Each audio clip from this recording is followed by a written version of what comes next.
नमस्कार दोस्तों, मैं हूं नीरज और आपकी अपनी कक्षा में स्वागत है। इस वीडियो में हम लोग एक नए प्रॉब्लम के साथ देख रहे हैं जो कि रिलेटेड है आपका रेजोनेंस एंड बैंडविड्थ से रिलेटेड आपका जो है ये प्रॉब्लम है। तो देखिए इस क्वेश्चन में क्या कहा गया है।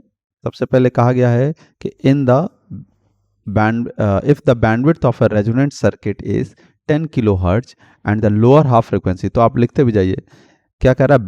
बैंडविड्थ को हमेशा रिप्रेजेंट करते हैं डेल्टा एफ से। वो कितना है आपका 10 किलो हर्ट्ज है।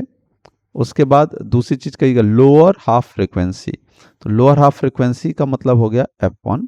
तो F1 आपका दिया हुआ है 120 किलो हर्ट्ज। उसके बाद कहा है कि find out the values of the upper half power frequency, यानी कि आपसे जो पूछा जा रहा है वो पूछा जा रहा है F2 की वैल्यू क्या है एंड द क्वालिटी फैक्टर। और नेक्स्ट आपका Q क्वालिटी फैक्टर भी आपसे पूछा गया है। तो इस तरीके से आपको ये चीज़ें पूछी गई हैं। तो सबसे पहले आप ध्यान से अगर देखें तो यहाँ पे जो भी डेटा दिया हुआ है वो सब लैंग्वेज के फॉर्म में दिया हुआ है। तो अगर लैंग्वेज के फॉर्म में दिया है यानी कि सबके नाम दिए हुए हैं कि resonant frequency, band width, lower half power frequency या अपर हाफ निकालना है, तो ये आपको नाम तो एटलीस्ट याद होना ही चाहिए कि किसको क्या कहते हैं और उसको कैसे रिप्रेजेंट किया जाता है। अगर आपको फॉर्मूले नहीं याद हैं या कलेक्टिवली एक जगह पे आपके पास नहीं है तो आप अगर कमेंट करोगे, आपको आवश्यकता है, तो मैं उस पर एक अलग से वीडियो बना दूंगा जिसमें सारे जो फॉर्मूले हैं एसी सर्किट से रिलेटेड उसको एक्सप्लेन करने की कोशिश करूंगा। और अब जो है हम लोग को अगर मान लीजिए याद हैं फॉर्मूले तो उसके बेसिस पे मैं यहाँ आगे आपको बता रहा हूँ। तो देखिए क्या हो सकता है। सबसे पहले हमको बात करना है F2। तो F2 का अगर हम सोचें, F2 का जो फॉर्मूला होता है वो क्या होता है। अगर मैं इधर किनारे आपको लिखूं तो F2 इज इक्वल टू होता है FR plus delta F upon 2। जहाँ पे ये जो FR है इसको कहते हैं हम लोग रेजोनेंट फ्रीक्वेंसी। क्या है आपका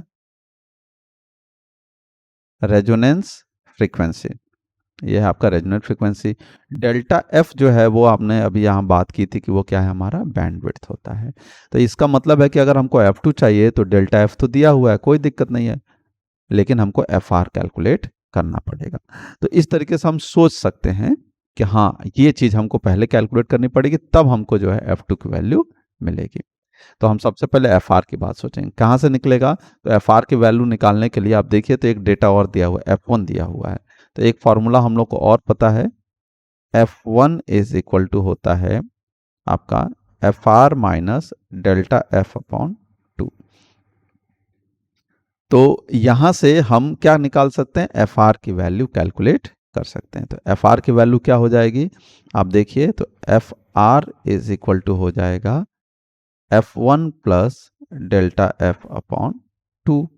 तो अब हम यहाँ पे FR की वैल्यू बड़े आराम से निकाल सकते हैं। F1 भी पता है, डेल्टा F भी पता है, तो हम यहाँ पे लिखेंगे FR is equal to F1 कितना है 120 किलो हर्ट्ज।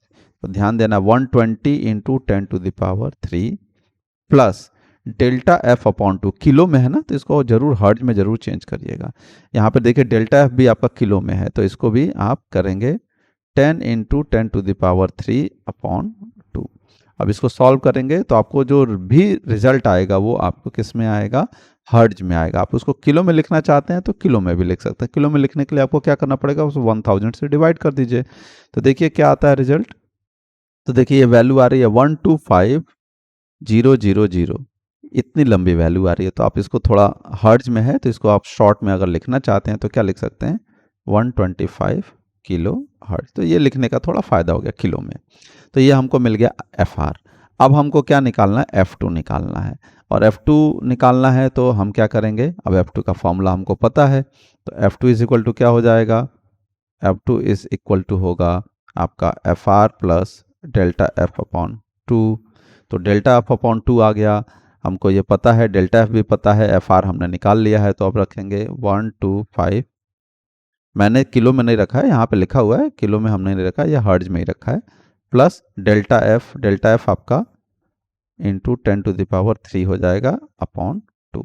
अब इसको भी सॉल्व करेंगे तो आपको F2 की वैल्यू मिल जाएगी, पहले हर्ट्ज में फिर हम किलो में भी लिख लेंगे। तो देखिए ये वैल्यू मिली है 0000 हर्ट्ज, इतनी बड़ी वैल्यू है। तो हम इसको क्या लिख सकते हैं, अगर किलो में लिखें तो 130 किलो हर्ट्ज। तो ये हमारा क्या हो गया, F2 हो गया। अब हमको Q निकालना है। तो Q निकालना है तो कोई ऐसा रिलेशन हम सोचें जहां से हम क्या कर सकते हैं, जो डेटा दिया है उससे हम Q निकालें। तो Q का एक रिलेशन हम लोग नॉर्मली पढ़ा है, वो होता है Q is equal to 1/R √L/C।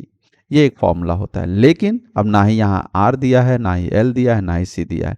तो इसका क्या मतलब हुआ कि हम इस फॉर्मूले को तो यहाँ पे इस्तेमाल नहीं कर सकते हैं। तो अब कोई दूसरा जो है फॉर्मूला हम यूज़ करें। तो एक फॉर्मूला और होता है, वो होता है Q इज इक्वल टू, ये रुक जाइए, ये फॉर्मूला कहाँ से आता है ये मैं आपको दिखा देता हूँ। ये हम लोगों ने एक रिलेशन पढ़ा हुआ है, delta F is equal to FR/Q। ये हम लोगों ने एक रिलेशन पढ़ा था बैंडविड्थ के डेरिवेशन में। तो यहाँ से अगर हम देखें तो Q इज इक्वल टू क्या हो जाएगा आपका, FR/डेल्टा F। तो FR/डेल्टा F ये रिलेशन है। अब आप देखो तो FR भी पता है और डेल्टा F भी पता है। तो आप यहाँ पर अब वो सारी वैल्यूज रखोगे। तो FR की वैल्यू कितनी है, तो 125 जो है आपका 125, फिर 3 जीरो और लगा दीजिए, इतना लंबा। किलो में लिखोगे तो 125 ही लिख सकते हो। और डेल्टा की वैल्यू देखिए 10 किलो हर्ट्ज था, तो 10 × 10⁻³ तो अब इसको सॉल्व करोगे तो ये 3 जीरो आपके यहाँ से कट जाएंगे और कितना आ जाएगा, आपको मिल जाएगा 12.5 ना। और ये आपको मिल गया क्वालिटी फैक्टर का रिजल्ट। तो इस तरीके से हम क्या देख रहे हैं कि बड़े आसानी से अगर हमको फॉर्मूले याद हैं तो हम बहुत आसानी से ये न्यूमेरिकल्स को कर सकते हैं। और यूनिवर्सिटी एग्जाम में जो है आपको जो न्यूमेरिकल्स आते हैं वो बिल्कुल ऐसे ही न्यूमेरिकल आते हैं।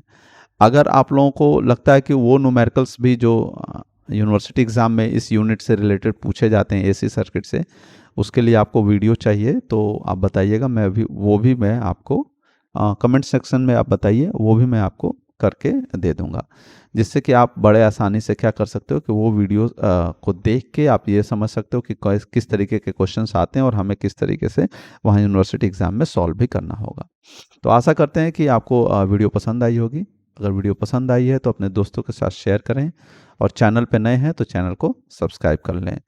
इस अंक में फ़िलहाल इतना ही, मिलते हैं अब अगले अंक में, तब तक के लिए धन्यवाद।